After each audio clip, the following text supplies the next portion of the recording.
Энэхүү видеог Mogul Service Support компанитай хамтран хүргэж байна.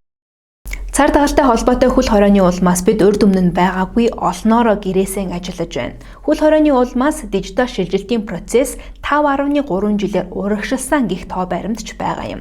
Би өмнө нь та нартай хэрхэн гэрээсээ үр бүтээлтэй ажиллах вэ гэдэг зөвлөмжүүдийг ажилтан хүний өнцгөөс хуваалцаж байсан бол энэ удаагийн видеогоор ажилтан болоод ажил олгогч хэрхэн зайнаас үр бүтээлтэй ажиллах вэ? Үүнийг дэмжих дижитал шийдлийн тухай хуваалцъя гэж утсан юм. Тэгэхээр бид анх яг ажлын байран дээр гараад ашиглаж байсан програм хангамжууд бол яхааргүй Microsoft Office-ийн Word, Excel, PowerPoint зэрэг програм хангамжууд байсан. Тухайн үед яг эдгээр програм хангамжуудыг компьютер дээр суулгаад тухайн компьютер дээрээ лицензийг уншуулад ашиглах боломжтой байдаг байсан бол бизнесийн хэв маяг ажлын байрны орчин нөхцөл байдал өөрчлөгдсөнтэй холбоотойгоор ажилтнууд зайнаас ажиллах, гэрээс ажиллах, магадгүй олон төхөөрөмжөөс хандан ажиллах, мөн ажилтнууд хоорондоо хамтран ажиллах хэрэгцээ, за яг энэ синержийг дэмжих шаардлагууд үүссэний улмаас Microsoft ч гэсэн өөрсдийн энэ програм хангамжийг үйл рүү нүүлгэсэн нь Microsoft 365 юм. Үүлэн дэх офис гэж нэрлэж болох Microsoft 365 үйлчилгээ нь for home буюу өрхийн хувийн хэрэгцээнд эсвэл for business буюу бизнесийн хэрэгцээнд гэсэн хоёр ялгаатай үйлчилгээг санал болгодог. За for home буюу хувийн хэрэгцээнд зориулан ашиглаж болох үйлчилгээний дотор нь офисын програмууд буюу Word, Excel, PowerPoint зэргийг бол компьютер дээрээ суулган ашиглах боломжтой лиценз дагалддгийн дээр нэмээд үүлэн дэх файлын сан буюу 1 терабайт хэмжээнд хүртэлх файлыг хадгалах OneDrive дагалдаж ирдэг байгаа юм. Энэ бол яг хувийн хэрэгцээнд Microsoft-ийн үйлчлэгийг ашиглах боломжийг бол өгж байгаа. Гэхдээ яг Microsoft-ийн бизнесүүдэд санал болгож байгаа шийдэл, эдгээр синержи болоод хамтын ажиллагааг дэмжсэн програм хангамжуудыг ашиглая гэх юм бол for business буюу бизнесийн шийдлүүдийг нь сонирхохыг зөвлөе.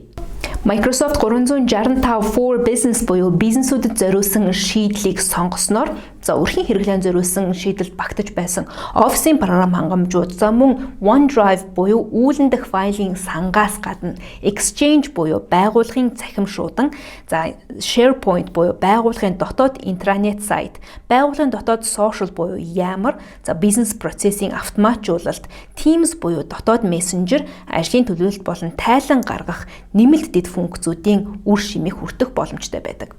Microsoft-ийн энэ шийдлийг ашигласнаар ажилтан бүр өөрийн ажлын домен дээр бүртгэгдсэн имэйл хаягаа Microsoft-ийн дэд бүтцээр дэмжүүлэн ашиглах боломжтой энэ үеэрээ бас дамжуулаад компанийнхаа бусад үйлчлэгнүүдийг авах боломжтой байдаг.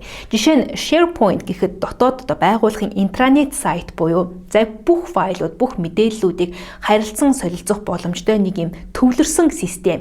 Байгууллагын мэдээллийн санг бол энэ дээр үүсгэж болж байгаа юм. Нэмээд дотоод хоорондын харилцаа холбоог дэмжих ямар буюу байгууллагын social гэж нэрлэж болох харилцаа холбооны функц байгаа нь зайнаас ажиллаж байгаа үед ажилтан бүр мэдээллээр хангагдах процесс энэ боломжийг бол дэмжиж өгч байгаа. Улмаар бизнесийн процессing автоматжуулалт буюу альва юм шат дамжлагтай ажлуудыг бол автоматжуулж өгснөөр яг ажлын гүйцэтгэл үр дүн сайжрах боломж бол бий бүрддэг. Жишээ нь ард нь нэг даалгавар бол биелэгдсэний дараа 2 дугаар даалгавар идэвч нь энэ идэвхцийн дараа 3 дахь руу норно гэдэг энэ урьдчилсан процессыг гаргаад өгчихсөн тохиолдолд нэг ажилтан ажиллагаа гүйцэтгэхэд нөгөө ажилтан руу шууд шилжих автомат процесс руу орох зэрэг яг бизнесийн үйл ажиллагааг хурцгах энэ шат дарааллыг бол Microsoft-ийн энэ програм хангамжаар нэвтрүүлэх боломжтой байдаг юм. Нэмээд яг энэ Microsoft for Business-ийн хамгийн чухал нэг шийдэл нь бол Teams буюу нэг талаасаа дотоод мессенжер гэж хэлж байгаа ч энэ нь мессенжераас илүү том үйлчилгээ юм.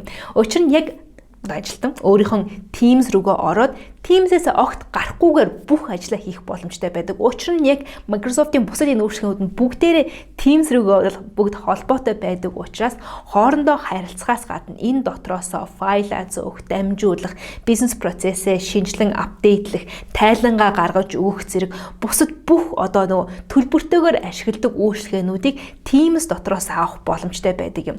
Тэгэхээр зөвхөн дотоод мессенжер гэдээ нэрлэлсэн байгаа ч гэсэндээ Teams бол байгаагаасаа илүү том үйлчлэгээ гэдгийг бол анхаарах зүйтэй шүү. Видео дуудлагууд хийж болон файлаа хуваалцуулна гэх мэт календар дээр ч гэсэндээ өөрийн уулзалтуудыг үүсгэхдээ хүртэл Teams дотроос үүсгэж болж исэн учраас яг Microsoft 365 for Business үйлчлэгийн дотор хамгийн impressive буюу миний сэтгэлд хамгийн хүрсэн одоо функц нь бол дотоод мессенжер буюу Teams гэдэг үйлчилгээ байгаа. За нэмээд яг компанид өөрсдийн balance scorecard-аар ч бай, KPI-аар ч бай гүйцэтгэлээ ямар ч одоо хэв маягаар бол хяндаг бай. Үүнийг бүгдийг нь Microsoft 365 руу шууд оруулж ирэх боломжтой. Ингэснээр тайлан тооцоол мэдээлэл яг энэ зургалсан графикуудыг хүртэл энэ дотор автоматар бол гаргаж ирж болж байгаа юм. Бизнесийн байгууллагууд өөрсдийн дотоод хэрэгцээндээ тааруулаад аль үйлчилгээ нь хэрэгтэй вэ, аль үйлчилгээ нь хэрэггүй вэ гэдэг дээрээ үндэслэн Microsoft 365 for Business багцыг өөр төвшөнд бол авч ашиглах боломжтой байдаг. За энэ үйлчилгээний дотроо Apps for Business, Business Standard, Business Basic болон Business Premium гэсэн 4 янзаар багцлагдсан байдаг юм. Хэрэв Microsoft 365 шиг дижитал шийдлийг сонгоод дижитал шилжилтийг хийсэн бол компанийн дэд бүтц бол аль хэдийн бий болчихлоо гэсэн үг. Үүний дараа ажилтнуудаа ч гэсэндээ энэ системдээ бол дасгах, сургах, тэднийг ч гэсэндээ дижитал шилжилт хийлгэх хэрэгцээ бол үүснэ. Үүн дээр дотоод вендоруудтай хамтран ажиллахын үн цэн бий болж байгаа юм. Учир нь жишээ нь Mogul Service Support компанийн тухайд яг энэ үйлчлэгийг авч ашиглаж байгаа бизнесийн байгууллагуудад ажилтнуудад нь зориулсан сургалтуудыг бол байнга өгдгийн дээр нэмэлт supportыг болоод нэмэлт одоо үйлчилгээнүүдийг бол санал болгож байдаг учраас аль хэдийн өөрсдийнхөө хөрөнгө оруулсан энэ дижитал шийдлийг тултал нь ашиглах боломжийг бол дотоод вендорууд чинь та нарт санал болгож байгаа юм шүү.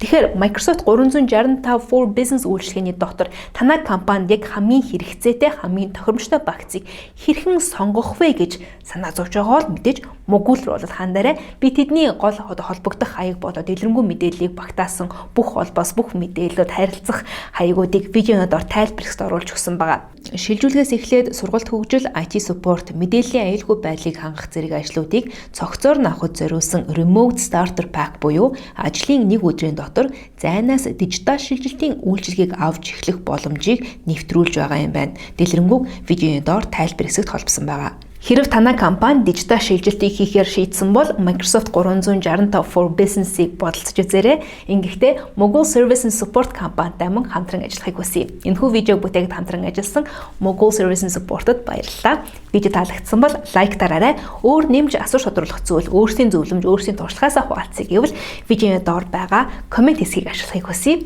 Хэрэв миний суугт subscribe хийгээгүй байгаа бол subscribe хийгээд хажууд хонхыг дарчих юм бол намайг шинээр видео оруулах болгонд notification очих жоох болно шүү. Хамт байсанд баярлалаа. Дараагийн видеогоор тун утгагүй эргээд уулзъя.